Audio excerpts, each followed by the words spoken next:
morning and welcome back to Planet AP. If you're new here, it's crazy out here, but you're going to love it. Today, what we're talking about is how your self concept actually is equal to your God concept. In other words, how you see yourself is actually the experience of God that you also have. It's how your subconscious believes how God sees you. How you see yourself in relation to the world is exactly how you believe unconsciously how God makes the world work for you. And the gag is that a lot of people, they tend to project their unresolved childhood wounds on God. So they may intellectually know that God is loving and kind and all of these things, but they, in their nervous system, the way that they experience God is just like their dad, or maybe just like their mom, that, maybe parents were distant, maybe they were cold, maybe there was a lot of control when you were growing up, maybe you didn't have free will when you were growing up, maybe there was a lot of lack when you were growing up, maybe there was punishment, maybe there was this, there was that, but there's some energy that's stored in your body, in your nervous system, that actually, even though you could intellectually know that God is this, you experience the energetic expression of what your body believes God is, who your body believes God is. So we're going to talk about those things today. So we'll start off with, first of all, what your self concept is, and second of all, how that translates here, and then we'll go forward. And this is, by the way, one of the biggest reasons where people think that, oh, like, I just don't have the right hack yet to manifest whatever it is. But if you feel like you don't have an easy time quantum leaping, or you feel like, you've tried every single thing in the book, but your life never seems to reflect the shifts that you should be making, it's not because you don't have the right method. It's because of your self concept. These are energetic bonds that you have within your energy field, bonds with consents with the world, consents with every dimension of your life, from love to success to money to clients.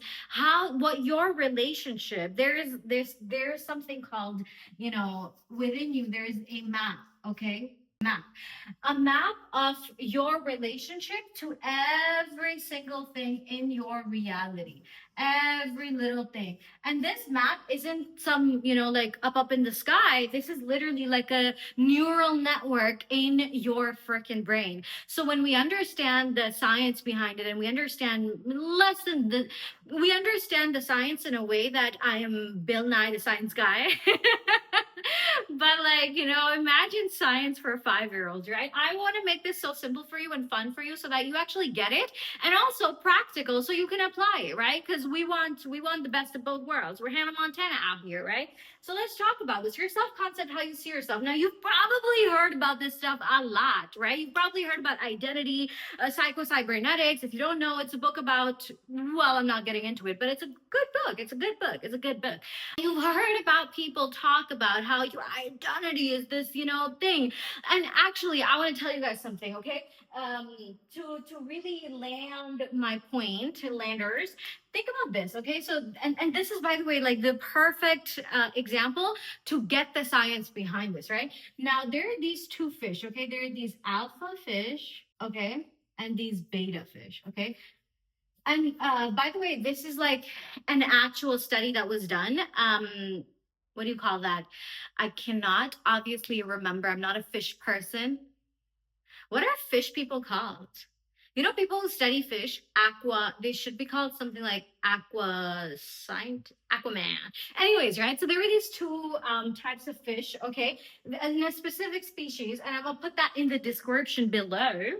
But basically, the alpha fish, this homie was like, bright yellow in color, okay, and these were like, grayish, okay. Now, of the same species, the alpha fish, right, they were master maters, right?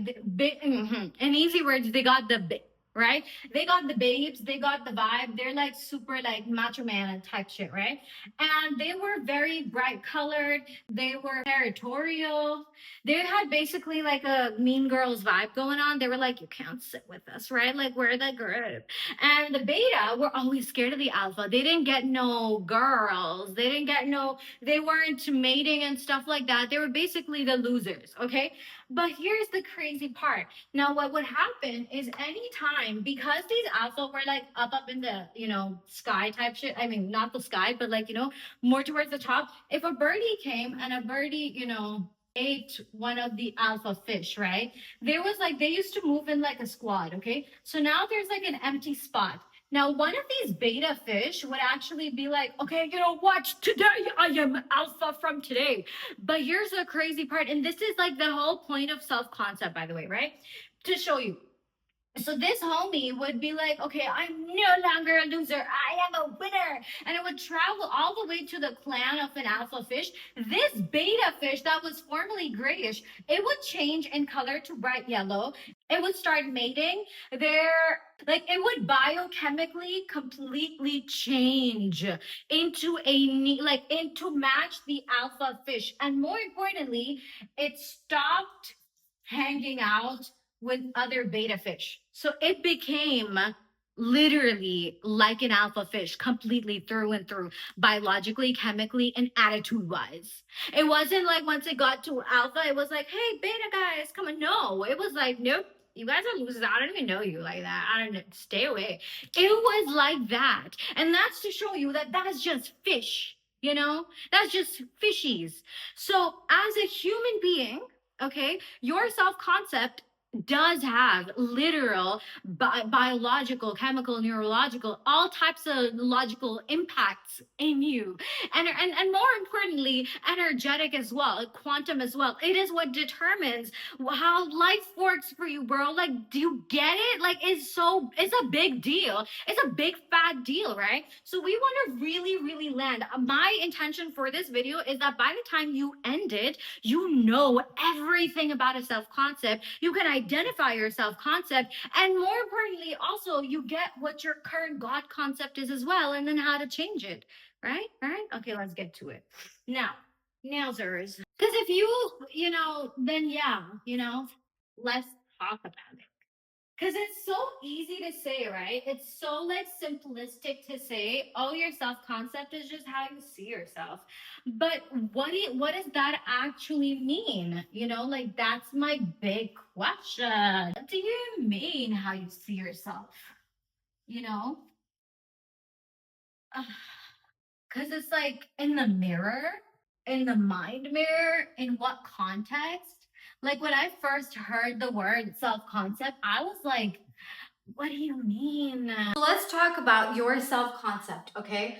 Here we have your autopilot, and here we have the self concept, let's say you want to have, right? Now, before we even get to those points, what we want to identify is what makes up a self concept, and how is it that this bad boy, even though it's invisible, controls you, right?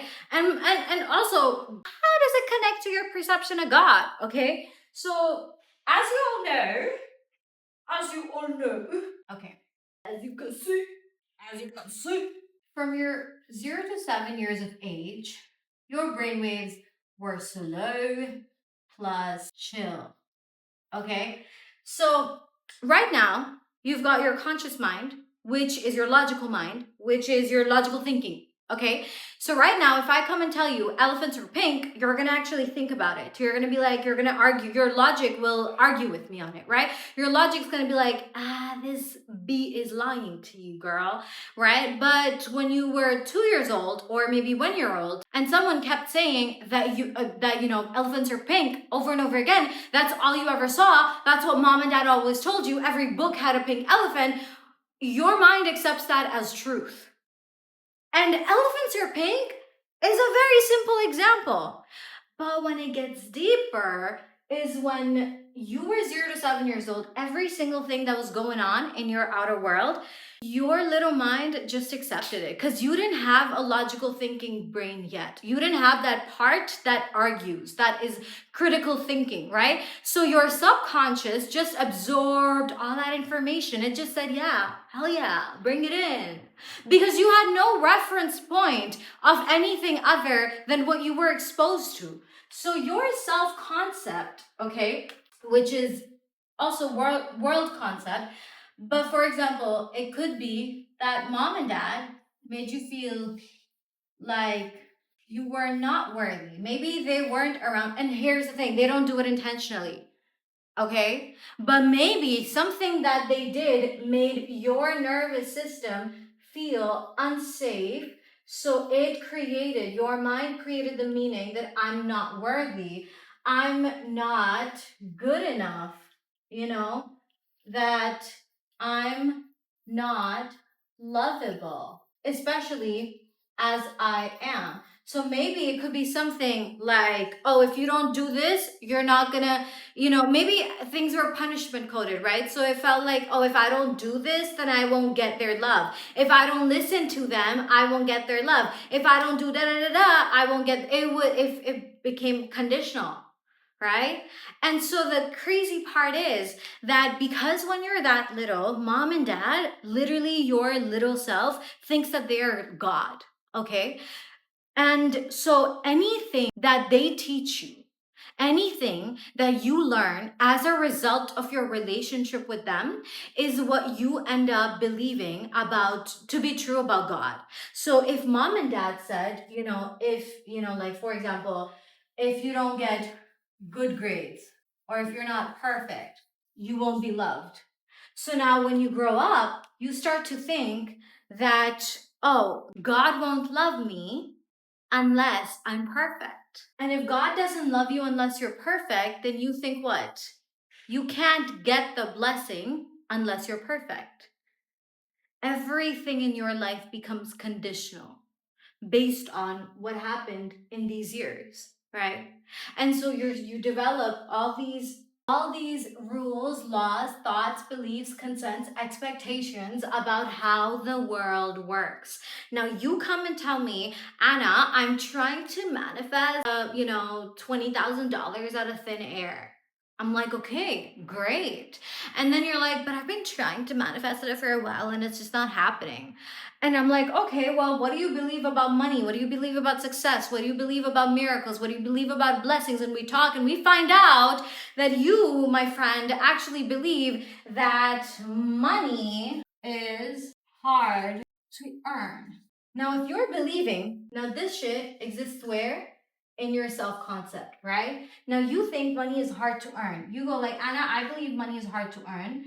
And then I'm like, okay, well, I'm like, you don't get what you want. You get what? Who you are, right?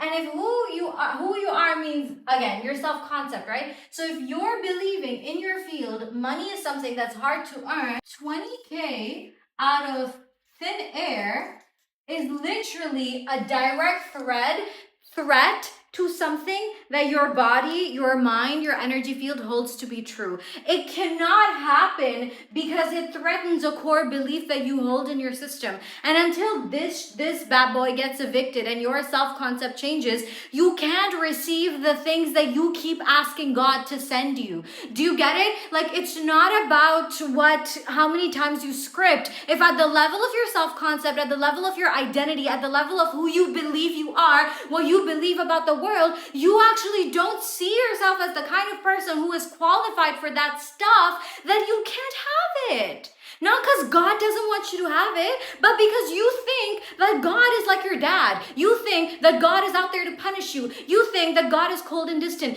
God doesn't care about how you're feeling. God just wants perfection from you. God this, God, all of those things. Autopilot, like clockwork. You think all of those things about God. You think God's going to give you a good thing and then take it away. Because maybe that's what your dad did. No, we don't know, but maybe like your dad would give you a TV to watch, and then after 60 minutes of you having fun, he would take it away. And you felt like, damn, can't even have a good time around here. So you think what? You think that God's gonna treat you like that. He's gonna give you joy for like, just to tease you, just to carrot on the stick, and then he's gonna take it away. And that's why you feel like if your relationship with your parents was hot and cold, guess what, babes? Your relationship with God will feel hot and cold until you change it at the core, until you do the shadow work that's necessary.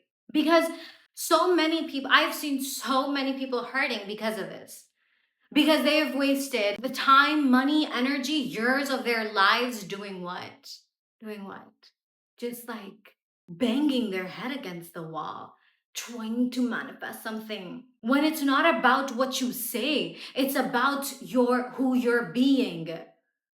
So when you compare yours to all these different stories of, people who tell you that, oh yeah, I did this letter method and it totally worked.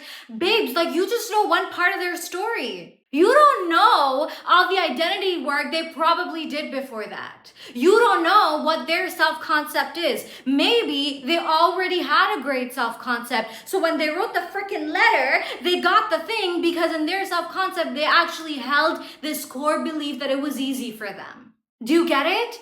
It's not like, people come to me so many times and go like, but Anna, that person said they did robotic affirmation for 20,000 times or whatever, and like they got the thing. Well, okay, babes, go ahead, try it out. But I can guarantee you, if your self-concept is against you, you are literally fighting a losing battle.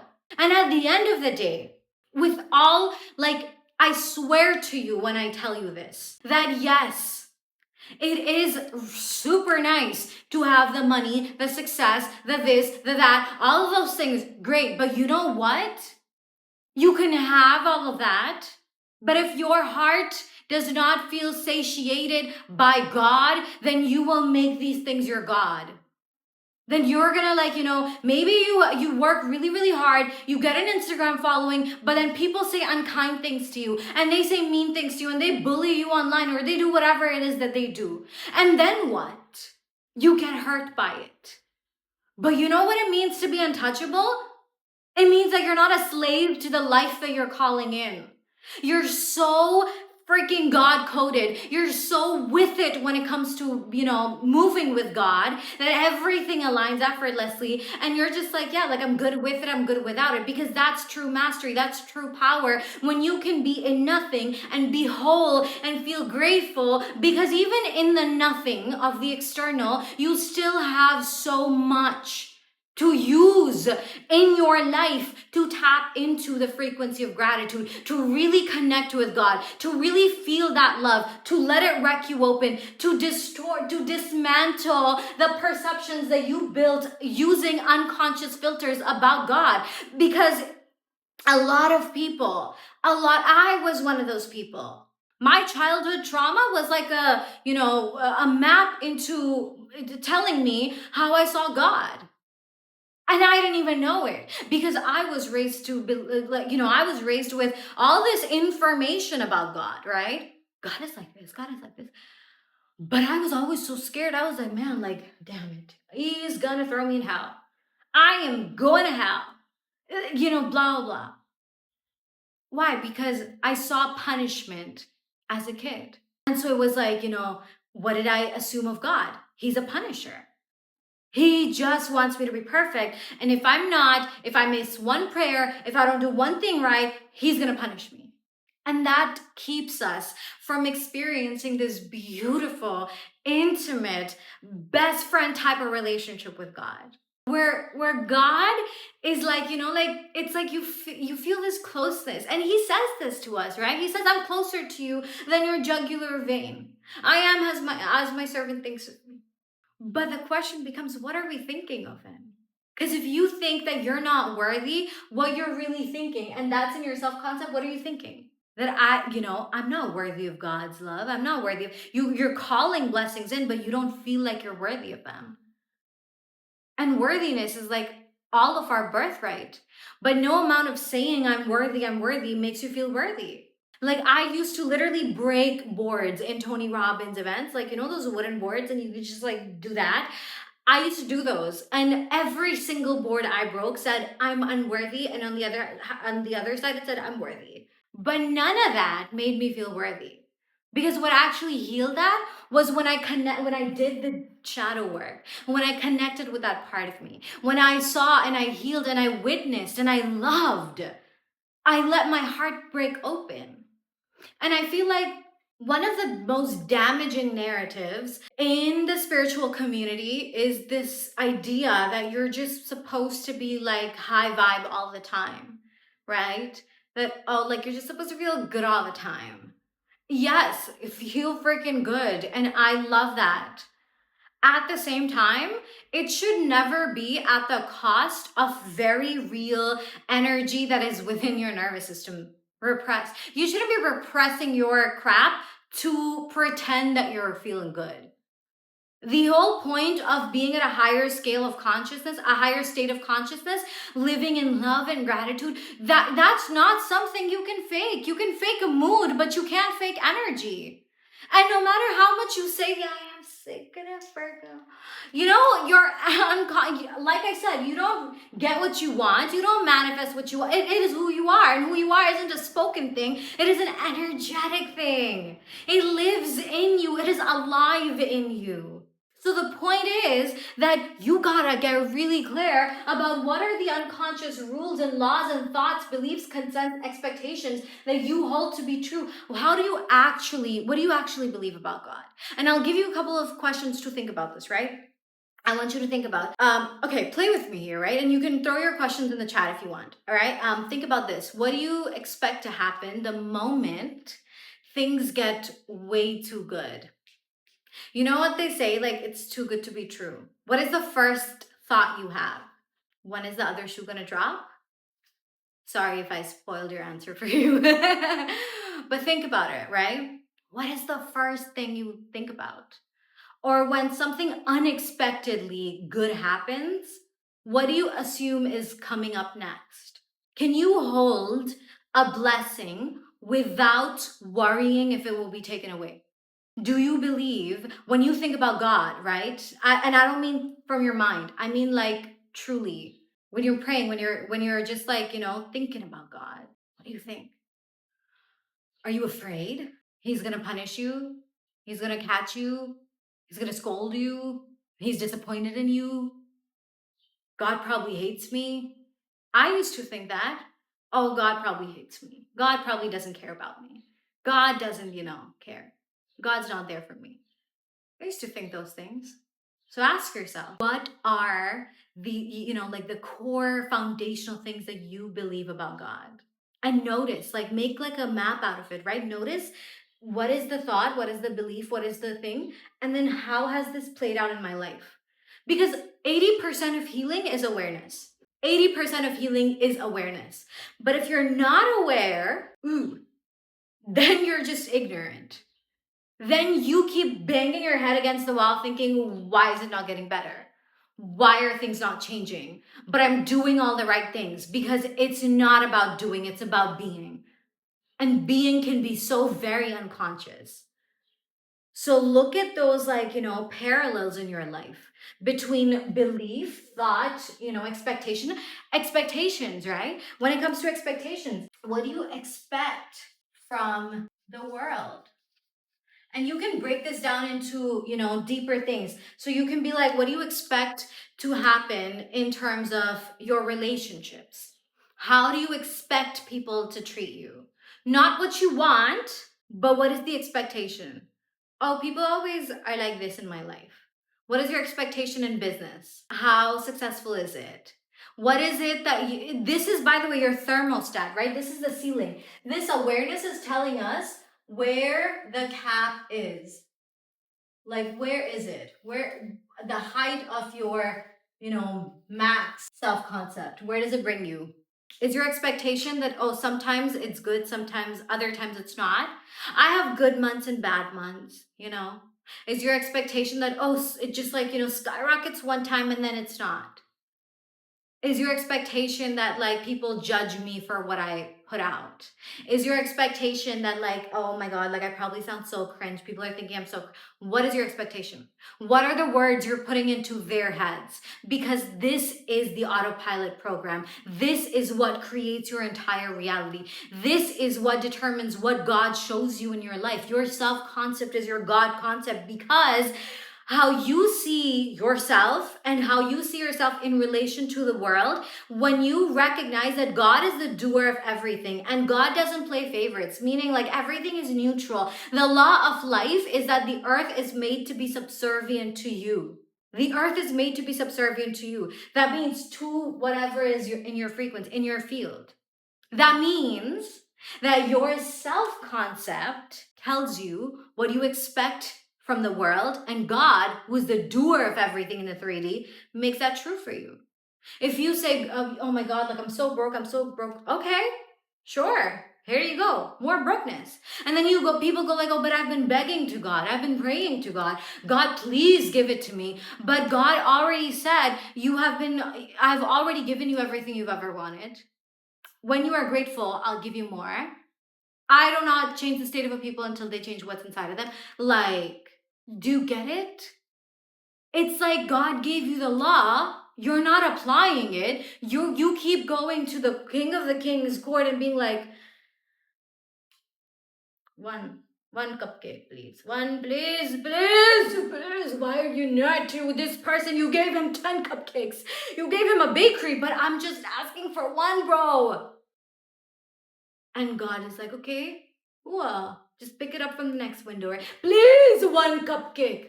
Pick it from the next. One cupcake, God. You know, your expectation is what? Maybe when it comes to your prayers being fulfilled, what is the expectation? That I have to beg and beg and beg, and maybe somehow one time you listen. Or is your expectation that God instantly listens to me? The moment I say something, God gives it to me because He loves to give it to me. He loves to show up for me. He loves to be there for me. And He loves the way that I love Him. What is the expectation? Whatever you want out of life, there's two ways to get anything, right? And more importantly, when your relationship with God is so strong, it just flows. The biggest thing to actually, heal, work through, build through, unlearn, and, unbecome is that narrative, that gunk in the field that taught us that we were disconnected from God to begin with. God is not your dad. God is not your mom. He's not your boss. He's not your toxic ex. He is God, the one who gave you your breath, your beating heart. One of my best friends, she just had a child. I know, first of the friends to have a baby. And he's this God bless him, mashallah, la quwwata illa billah, Allahumma barik laha. He's this beautiful little baby boy, right? And I remember when I went to see her, when she was pregnant, I was just like, wow, this kid, he's not even out in the world yet. But it's so beautiful that God takes care of him. The mom just eats the food. She feels the pain, yes. But who's actually making sure the baby is fed before the baby even has those hands or those legs or whatever? In the becoming, even that's God. And in Arabic, the one of the names of God, so there's 99 names of God, attributes of God. These are like, consider them as frequencies of God, okay? And each frequency, it's like something you connect to experience that version of God, right? That face of God, that reality through which you see life and God, right? And so one of them, and it's the most beautiful one, and it is Ar-Rahman Ar-Rahim, right? And the word Rahman, it actually comes from this Arabic root word, which is Raham, okay? R-A-H-M, and that means the womb of a mother, right? And so what God is basically saying is that, His mercy, this is the loose translation of these words in English is like merciful, compassionate, right? But it's so much deeper than that, because when we think about the word mercy, right, we usually think, who do you show mercy to? You show mercy to someone who is, like, who's at your mercy. You show, maybe you could potentially crush them, you could blackmail them, you could do whatever it is, you could do something really bad. There, you have leverage over them, basically. And then you're like, you know what, I'll show you mercy, right? But this is not that type of mercy. This is more like care, and it is compassion. And it's what God's really saying, is that, the way that a mother in her womb, that child, that care that she has for her child, the womb of a mother, the child has no idea how he's fed. The child has no idea the pain the mom's going through, her morning sickness, her anything at all, right? But the child, what's happening to the child? He's just being provided for. She's just being provided for, right? And the mom is like, she's taking multivitamins and she's doing this, she's doing that, just to make sure her baby's healthy before the baby's even born, right? And that's the way that God is described, that he cares about us. The way, like, we don't even know. And I think it's so beautiful because, do you know the way your digestive system works? Do you ever have to, like, tell your heart to beat? Do you ever have to tell your, lungs to, like, bring in oxygen? There's so many things in our lives that were just given to us. We didn't have to think about them. We don't even know. And God takes care of it. And I think that, to be able to take this from the intellect to the heart is one of the most beautiful, beautiful, beautiful privileges of our lifetime. And when we unlearn, and when we, like really release the stuff that makes us feel separate from God and disconnected from God, we're able to feel that pure, unconditional love and care and compassion. Like when you're sleeping, there's literally angels surrounding you to make sure that you're safe when you're asleep. Like, we know that the eyes, they can only see 0.000000005% or something of light. Like what we see is like, so, less than 0.5% of reality. So the unseen world, we don't even know what's going on there, but God is like, protecting you. And sometimes when we look at life through the filter of our self-concept and our, all this stuff that we have memorized, all these autopilot things, we feel like we get so distorted, and our lens becomes so contracted.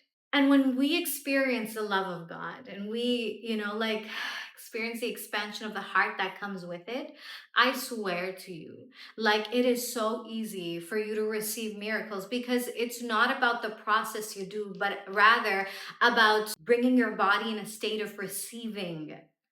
You keep calling in miracles, but do you feel safe and grounded enough to receive them? That's the real question. So what I want you to do practically now, first of all, I have a whole workbook that I designed. It's free of cost. It's 15 minutes per day of how you can change your thought forms. It is in collaboration, I don't know, with the workshop with the webinar that I did, on Sunday. So you can grab that from my Stan store. Okay, the link is below. But second of all, so it's like a literal step-by-step process of how you change your thoughts, for example, right? But to go deeper, right? When we go deeper into this, there's also a video I made about how I did 7 years of therapy in 14 days. Go watch that as well. I'll try to link it below. Okay, that's where I explain a full, how do you do shadow work, right? But mostly the point is that you want to become aware of what your current autopilot beliefs and concepts about God are, right? And you want to become aware, okay, well, like, what do I believe about life? What are these things that are looping in my reality? And when I say something like, for example, look at the desire you want, right? And ask yourself, when I ask for this in my reality, who do I need to be? What type of self-concept do I need to have to be able to hold this, for this to be normal? And do I actually believe that right now? Do like an inner, introspection, I want to say. But yeah, okay. So And that's it from me today. If you want me to make a specific video about something, drop it in the comments below or send me an email, annaplanet@gmail.com. If you want to do 7 years of therapy in 14 days, my timeline debt challenge, I created this entire 14-day portal where everything is pre-recorded. You get access to it as a course. And this is the most powerful shadow work, spiritual heart resurrection, God consciousness activation, and also quantum leaping, all in one course, in one portal. So if you want, the link is below as well. And if you're someone who loves immersion, who loves in-person stuff, my Bali portal is for you. We're flying out there on November 3rd to 8th, 2025, okay? It's 6 days.